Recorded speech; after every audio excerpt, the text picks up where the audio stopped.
Assalamualaikum warahmatullahi wabarakatuh, saudara. Kali ini saya akan menyampaikan tentang budaya ya, budaya Nusantara.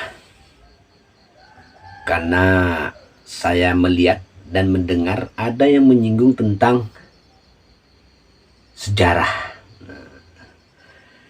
Kalau Anda berbicara tentang agama, saya diam dan saya tidak tahu masalah hukum agama dan lain-lain. Kalau Anda berbicara tentang politik, saya juga tidak tahu karena saya bukan politikus. Tapi kalau Anda berbicara tentang sejarah, insya Allah saya akan berbicara ya. Itu pun jika Anda berbicara tentang sejarah yang salah dan tidak tepat. Kemarin saya melihat langsung di dalam tayangan siaran dan berita bahwasanya ada yang mengatakan tentang kalau tidak ada orang Arab, orang Indonesia masih menyembah kayu, masih menyembah batu. Sini saya cuma menyampaikan tentang budaya ya, budaya yang pernah ada di Indonesia. Kita urut mulai dari zaman kerajaan. Zaman kerajaan Majapahit dahulu, ada budaya yang bernama kasta. Kasta adalah tatanan di kehidupan kemasyarakat. Itu ada beberapa kasta. Kalau yang secara umum ya, Brahmana, Ksatria, Isana, dan Sudra. Yang mana Brahmana ini adalah para guru besar keagamaan pada masa itu, atau Brahmana lah ya. Ksatria ini adalah raja, keluarga raja, dan para pejabat pembesar kerajaan. Isana ini para seniman. Seniman pada masa kerajaan itu menduduki kasta ketiga. Siapa para seniman? Para seniman ini para penulis, para penyair, tukang pahat ya, pahat batu. Itu masuk ke dalam kasta Isana. Sudra ini adalah rakyat kecil, itu Sudra. Itu budaya ya. Pada masa itu, masa kerajaan itu ada dua jenis manusia di Nusantara. Yaitu jenis yang pertama kita, manusia Nusantara. Jenis yang kedua adalah orang Cina. Orang Cina itu tidak ada kastanya pada zaman dahulu. Bisa jadi mereka itu masyarakat yang terasing, tidak diakui oleh pemerintah kerajaan pada masa itu. Kemudian hadir kolonial atau masa kolonial Belanda pada tahun 1593. Itu awal kolonial masuk ke Nusantara. Entah dengan berbagai macam proses, akhirnya mereka dapat menguasai Nusantara dan membuat sistem-sistem pemerintahan yang diatur ke masyarakat oleh kolonial. Jadi kolonial itu mengatur kehidupan Nusantara pada waktu itu dengan sistem kerajaan atau monarki. Setelah mereka dapat menaklukkan kerajaan yang ada di Nusantara, baik kerajaan yang di Pulau Jawa, Kalimantan, Sulawesi, Sumatera, Papua sudah ditaklukkan semua oleh mereka, oleh kolonial sudah ditaklukkan, dan mereka membuat peraturan sendiri sesuai dengan kehendak kolonial. Jadi, kalau saat ini ada sistem pemerintahan yang tidak sesuai dengan undang-undang atau diatur semaunya sendiri oleh pejabat, maka itu sama dengan mencontek sistem pemerintahan Belanda. Kenapa saya bilang seperti itu? Karena di dalam catatan sejarah salah satunya adalah Perang Aceh, Perang Bubutan Bayu, dan perang-perang lainnya. Itu bukan perang antara kerajaan Nusantara melawan kerajaan Nusantara, akan tetapi perang kerajaan Nusantara melawan kolonial. Jadi, kalau Anda bilang kolonial tidak menjajah, Anda tidak mempelajari sejarah. Oke, kembali kepada budaya. Masalah budaya, pada masa kolonial dulu, kolonial itu menggunakan budaya Nusantara untuk mendekati, untuk mengambil empati masyarakat Nusantara. Namun, dengan tekanan dan tekanan. Belanda itu membuat kasta ya, yaitu yang pertama kasta tertinggi, yaitu bangsa Eropa. Kasta tertinggi bangsa Eropa. Kemudian kasta nomor 2 yaitu Arab. Kasta nomor 3 yaitu Cina. Kasta nomor 4 yaitu orang pribumi. Orang pribumi ketika Belanda berada di Pulau Jawa, maka orang pribumi Pulau Jawa pada waktu itu tuh. Dan pulau-pulau yang lain.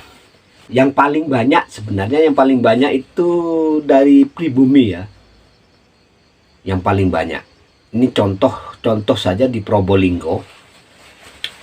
Di Probolinggo itu sejak ada peradaban pemerintahan pertama kali pada masa kerajaan, sudah banyak sekali orang Jawa dan orang Madura. Itu di Probolinggo. Orang Cina tidak terlalu banyak ya di sini ya. Kemudian hadir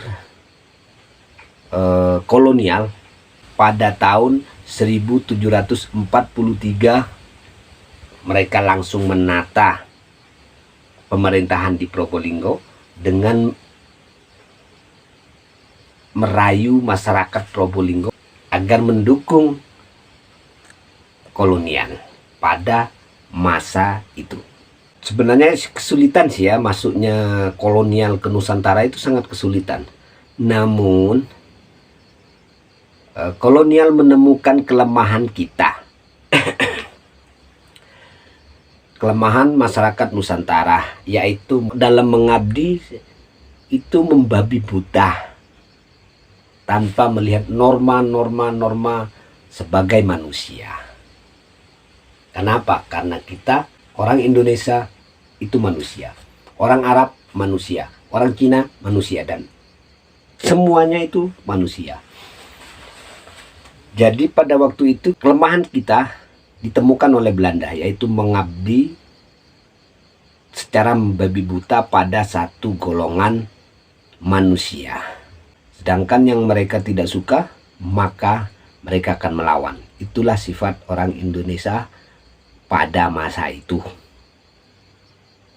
Ketika kita sudah bilang merah, maka merah. Itu dahulu. Kalau sekarang salbut atau sifat kita itu sudah gado-gado ya. Ikut ke sana, ikut ke sini, jebur ke sini. Makan ini, makan itu, dan sudah. Kita kembali ke masalah budaya. Kemudian kolonial itu menggunakan orang Arab karena dibilang mereka itu adalah keturunan para wali. Jadi kita itu mengabdi atau suka kepada keturunan orang-orang Arab pada waktu itu karena kita terlalu gila mengabdi kepada seseorang yang dikatakan bahwasanya orang itu adalah orang-orang terhormat, keturunannya para wali, orang Arab. Jadi pada waktu itu seorang wali dianggap semua orang Arab. Padahal kalau kita mau membaca sejarah loh ya, Wali Songo itu bukan cuma orang Arab, tapi ada juga orang Nusantara. Kalau kita mau membaca sejarah lagi secara urut ya, jangan sepotong-potong membaca sejarah. Jadi tidak semua orang Arab pada waktu itu menjadi wali di Nusantara. Ada lagi yang bercerita tentang para wali itu semuanya itu orang Cina. Ini yang saya tidak akui. Karena apa? Tidak ada data. Tidak ada bukti sejarah yang mengatakan bahwasanya wali itu terdiri dari orang-orang Cina. Kembali kepada budaya, tentang budaya ya. Budaya setelah kolonial mampu menaklukkan Nusantara melalui budaya, mereka kemudian membentuk budaya juga ya, yang sesuai dengan kemauan mereka. Pertama, begini pertama bangsa Eropa itu kasta yang tertinggi dan harus dihormati. Kedua, bangsa Arab atau orang-orang Arab itu kasta yang kedua yang harus dihormati. Kemudian ketiga, kastanya yaitu Cina yang juga harus dihormati. Dan keempat yaitu pribumi. Pada masa kolonial dahulu, kasta yang keempat atau kasta pribumi ini, orang-orang Arab menyebut kita yaitu Pinggel. Anda tahu Pinggel? Menurut keterangan yang saya temukan atau keterangan-keterangan dari teman-teman yang tahu tentang bahasa Arab, Pinggel itu adalah gelang kaki. Jadi kita itu dipandang rendah. Kita itu dipandang rendah. Kita tidak dipandang bukan apa-apa di rumah kita sendiri. Tapi tidak semuanya orang Arab seperti itu ya. Tidak semuanya. Karena ada beberapa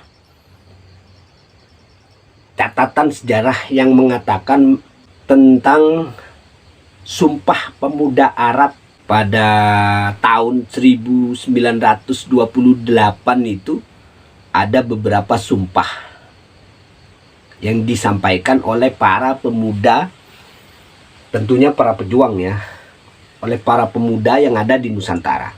Harap diperhatikan ya, bukan cuma satu Sumpah Pemuda Nusantara, tapi pada waktu itu ada Sumpah Pemuda Nusantara atau Sumpah Pemuda Pribumi, ada Sumpah Pemuda Arab, ada Sumpah Pemuda Cina.